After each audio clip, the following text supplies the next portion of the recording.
सांगली जिल्हा परिषद शाळांतील वर्गखोल्या बांधकाम आणि दुरुस्ती बिलांचे MB बुक तयार करून बिल मंजुरीला पाठवण्यासाठी 2% प्रमाणे 88,000ची लाच घेताना जत पंचायत समितीच्या सर्व शिक्षा अभियानच्या कंत्राटी कनिष्ठ अभियंत्यास रंगेहात पकडण्यात आले.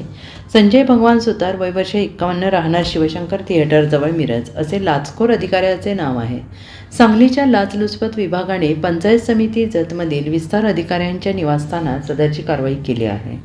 आणि याबाबत अधिक माहिती अशी की तक्रारदार यांनी मंजूर संस्थेमार्फत जिल्हा वार्षिक नियोजन अंतर्गत जत तालुक्यातील जिल्हा परिषदेच्या शाळांमध्ये खोल्या बांधकाम आणि दुरुस्तीचे काम केले होते. सदरच्या कामाचे बिल हे मोजमाप नोंद वहीमध्ये तयार करून बिल मंजुरीसाठी जिल्हा परिषद शिक्षण विभागातील सर्व शिक्षा अभियानाचे कार्यकारी अभियंता यांना पाठवण्यासाठी तक्रारदार यांच्याकडे मंजूर बिलाच्या 2% प्रमाणे लाचेची मागणी केली. याबाबतचा तक्रारी अर्ज तक्रारदारांनी सांगलीच्या लाचलुचपत विभागाकडे केला होता. या तक्रारीच्या अनुषंगाने पडताळणी केली असता जत पंचायत समिती सर्व शिक्षा अभियानचे कनिष्ठ अभियंता संजय सुतार यांनी बिल मंजुरीला पाठवण्यासाठी एकूण 3 बिलाच्या मंजूर रक्कमपैकी 2% प्रमाणे 78,000 आणि 10,000 रुपये जादा बिलाचे असे एकूण 88,000ची लाचेची मागणी केल्याचं निष्पन्न झालं आहे.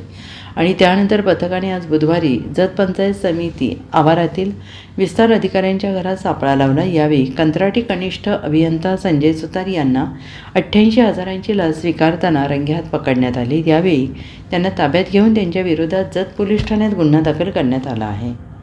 Bureau report SBN Marathi Jat.